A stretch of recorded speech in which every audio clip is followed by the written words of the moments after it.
किया करो। अस्सलाम वालेकुम व रहमतुल्लाहि व बरकातुहू। आज से मैं एक नई सीरीज़ शुरू करने जा रहा हूँ और जो है कुरानी अस्मा, यानी इसमें हम रोज़मर्रा की ज़िंदगी में जो उर्दू अल्फाज इस्तेमाल करते हैं वो 165 अल्फाज हैं और उसमें से भी रिपीटेड 143 है। अगर हम इन अल्फाज को ध्यान से देख लें, जो उर्दू अल्फाज हम रोज़मर्रा की ज़िंदगी में इस्तेमाल करते हैं, तो अबाउट 89% हमको कुरान आ जाएगा। और ये मैं आपको बता दूंगा इस वीडियो में। और इसमें ये अल्फाज आमतौर पर उर्दू ज़बान में इस्तेमाल होते हैं। ये अल्फाज मिलते जुलते हैं अरबी से और ये हम रोज़मर्रा की ज़िंदगी में इस्तेमाल करते हैं। इन अल्फाज को याद करके आप कुरान के ज़्यादातर मज़ामीन को समझ सकते हैं। अरबी ग्रामर और जुमलों के साथ को अगर थोड़ा सा सीख कर आपकी समझ में मज़ीद इजाफ़ा हो सकता है, इसलिए आप इस पर गौर व फिक्र कीजिए। और ये अल्फाज मैंने इंग्लिश में, उर्दू में और अरबी में है, उर्दू में है तो उनका अरबी और इंग्लिश मीनिंग दिया है। और ये देखो यहाँ पे कितना आसान है। अल्लाह, अल कुरान, अल रसूल, अल ईमान, अल इस्लाम, अल एहसान, अल जन्नह, अल नार, अल शैतान, अल सब्र, तौबा, अल रहमा, अल नेमा, अल हिदाया, ये सारे अल्फाज तो हम इस्तेमाल करते हैं ना। देखो ये इसकी मीनिंग तो आपको आती है ना। अल्लाह, कुरान, रसूल, ईमान, इस्लाम, एहसान, जन्नत, जहन्नम, इसको हम एंड में देखेंगे डिटेल में। मगर ये ज़रा सा गौर तो करो इस बात पर, इसकी मैंने इंग्लिश में भी मीनिंग दे दिया है। तो ये ऐसे अल्फाज हैं और हर वीडियो में मैं आपको 15 ऐसे अल्फाज दूंगा, जो अस्मा दूंगा, जो कुरान में इस्तेमाल हुए हैं और जो हम उर्दू में रोज़मर्रा की ज़िंदगी में इस्तेमाल करते हैं। तो ये देखो कितना आसान है। अगर इस पर हमने गौर व फिक्र किया तो हमारे लिए आसान हो जाएगा। और मैं आपको ये भी बताऊंगा कि इसको समझते कैसा है। मैं आपको इस कुरान के ये लेक्चर के एंड में बता दूंगा।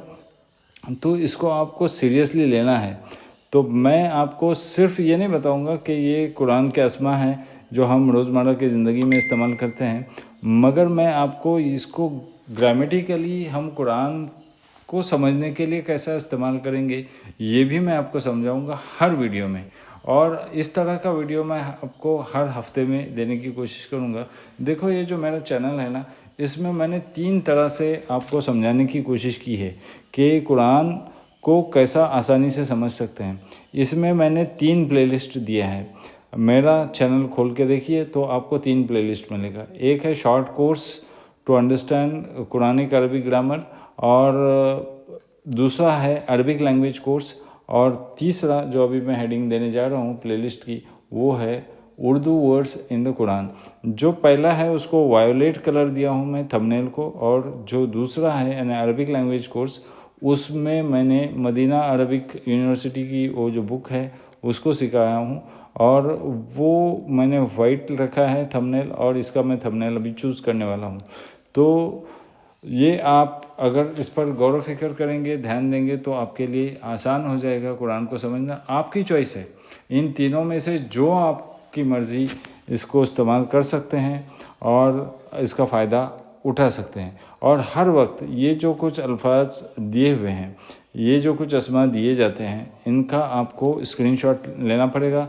और ये स्क्रीनशॉट सिर्फ लेना नहीं बल्कि इसको सेव भी कर लो और उसको बार बार देख लो और याद कर लो। याद तो है आपको, मगर उसके ऊपर अपनी एक सोच बना लो कि ये अल्फाज सारे कुरान में इस्तेमाल होते हैं और इसको मैं समझता भी हूँ, मगर मेरा अंदाज़ समझने का नहीं है अभी। अब मैं ये जो चैनल पे सिखाया जा रहा है, इससे मेरा एक एटीट्यूड बनेगा और मैं ये कुरान को सीखूँगा। और ये कुरान बहुत आसान है आपके सीखने के लिए। तो चलिए मैं आपको ये बताने की कोशिश करता हूँ अभी कि हम ये जो कुरान के अल्फाज हैं, ये जो अस्मा हैं, वो कैसे हैं और किस तरह हम इसका इस्तेमाल कर सकते हैं सीखने के लिए कुरान, और ये क्या अल्फाज हैं ये मैं आपको डिटेल में बताने की कोशिश कर रहा हूँ। तो ये ले लीजिए, ये अस्मा है। तो ये अस्मा देखो यहाँ पे ऐसे उर्दू के अल्फाज जो कुरान में इस्तेमाल हुए हैं, बार बार इस्तेमाल हुए हैं, जिन्हें हम जानते भी हैं, ये मैं हर वीडियो में आपको 15 अल्फाज दे दूँगा, 15 अस्मा दे दूँगा। तो आप देखो यहाँ पे अल्लाह है तो यहाँ पे अल्लाह आप जानते हैं। अल कुरान है तो ये कुरान भी आप जानते हैं। अल रसूल है तो रसूल भी आप जानते हैं। अल ईमान है तो ईमान भी आप जानते हैं। الاسلام ہے تو اسلام بھی جانتے ہیں، الاحسان ہے احسان بھی جانتے ہیں، الجنہ ہے تو جنت بھی جانتے ہیں، النار ہے تو جہنم بھی جانتے ہیں، الشیطان ہے تو شیطان بھی جانتے ہیں۔ یہ سارے الفاظ، الصبر ہے تو صبر بھی جانتے ہیں، التوبہ ہے تو توبہ بھی جانتے ہیں، الرحمت ہے تو رحمت بھی جانتے ہیں، النعمت ہے تو نعمت بھی جانتے ہیں، اور الہدایہ ہے تو ہدایت بھی جانتے ہیں۔ تو اب دیکھو یہاں پہ جو میں سمجھانے جا رہا ہوں، یہ سارے الفاظ ہیں جو آپ جانتے ہو، مگر یہ قرآن میں اللہ قرآن ایسا نہیں استعمال ہوا ہے، بلکہ یہ قرآن میں اس طریقے سے استعمال ہوا ہے۔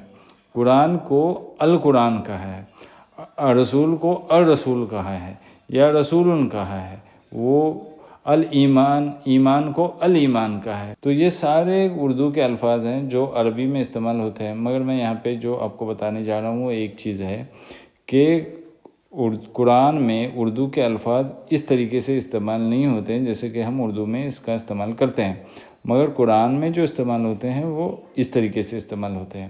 تو اب دیکھو یہاں پہ ہے القرآن، فار ایگزامپل القرآن یا الرسول لے لیتے ہیں۔ چلو الرسول لیں گے تو اس میں ایک فرق ہے کہ یہاں پہ رسول لکھا ہوا ہے مگر یہاں پہ ال لگا ہے، تو ال جس پہ بھی لگتا ہے، جس اسم پہ ال لگتا ہے وہ اس میں خاص ہو جاتا ہے۔ الایمان، الاسلام، الاحسان۔ اب اس میں خاص اور اس میں عام میں یہ فرق ہوتا ہے کہ اگر ال لگ گیا تو یہ اس میں خاص بن جاتا ہے، اور اگر یہ رسول کے اوپر، یہ یہاں پہ رسول ہے نا، تو یہ رسول کے اوپر اگر رسولن ہوتا، اگر اینڈ میں رسولن ہوتا تو پھر یہ اس میں عام ہوتا ہے، یعنی کوئی بھی رسول۔ اور جب یہاں پہ ال لگا ہے تو الرسولو بن گیا، تو اس کا مطلب یہ ہوتا ہے ایک خاص رسول۔ اوکے، تو یعنی جیسے کہ ہم انگلش میں کہتے ہیں کہ کوئی بھی کے لیے میسنجر، اور یہاں پہ آئے گا دا میسنجر، الرسول دا میسنجر۔ اور ایک چیز ہے کہ یہاں پہ میں نے بولا کہ رسولن ہے، اب یہ رسولن کا جو ان ہے اینڈ لیٹر، یعنی تنوین ہے جس کو تنوین کہتے ہیں، رسولن تو ڈبل پیش کو تنوین کہیں گے، ڈبل زبر کو تنوین کہیں گے، اور ڈبل زیر کو بھی تنوین کہیں گے۔ تو الرسول ہے، الرسولن ہے، تو جب ال لگتا ہے تو یہ رسولو بن جاتا ہے، یعنی اس کی تنوین ہٹ جاتی ہے۔ اوکے، تو یہ دو میں پوائنٹ آپ کو بتا دیا ہوں۔ اب ویسے ہی دیکھو یہاں پہ الجنتو ہے، التوبتو ہے، الرحمتو ہے، النعمتو ہے۔ تو دیکھو یہاں پہ تا مربوطہ ہے اینڈ میں، اینڈ میں اگر کسی اسم کے تا مربوطہ ہوگا تو یہ سمجھتے ہیں کہ یہ فیمیل اسما ہے، فیمینائن جینڈر ہے، یعنی یہ مؤنث اسما ہے۔ تو یہ جتنے بھی تا مربوطہ والے ہیں یہ مؤنث اسما ہیں، ان کو آپ آسانی سے سمجھ سکتے ہیں کہ یہ مؤنث ہے یا یہ مذکر ہے۔ تو میں نے آپ کو 3 چیزیں بتایا۔ اگر کسی اسم سے پہلے ال لگ گیا تو وہ اس میں خاص بن جاتا ہے، اور جب ال لگ جاتا ہے تو تنوین ہٹ جاتی ہے اور صرف ایک پیش رہ جاتا ہے، جیسے کہ رسولون تھا وہ الرسولو ہو گیا۔ تو اس میں عام، یعنی رسولون جب تنوین ہوتی ہے تب اس میں عام ہوتا ہے، اور جب تنوین ہٹ جاتی ہے، ال لگتا ہے تو تنوین ہٹ جاتی ہے اور صرف ایک پیج باقی بچتا ہے تو الرسولو بن جاتا ہے۔ دوسرا میں نے بتایا، تیسرا میں نے بتایا پوائنٹ کہ تا مربوطہ یا گول تا جس لیٹر کے اینڈ میں آتا ہے، جس اسم کے اینڈ میں آتا ہے تو وہ مؤنث اسما ہوتے ہیں۔ تو یہ گرامیٹیکل کچھ پوائنٹس تھے جو میں آپ کو سمجھانے کی کوشش کیا۔ اب یہ ایسے اس طریقے سے میں 15 الفاظ یا 15 اسما آپ کو دیتے جاؤں گا اور کچھ پوائنٹس آپ کو سمجھاتے جاؤں گا۔ آج کے لیکچر میں نے آپ کو گرامر کے 3 پوائنٹس سمجھائے ہیں۔ آج کے لیے اتنا کافی ہے۔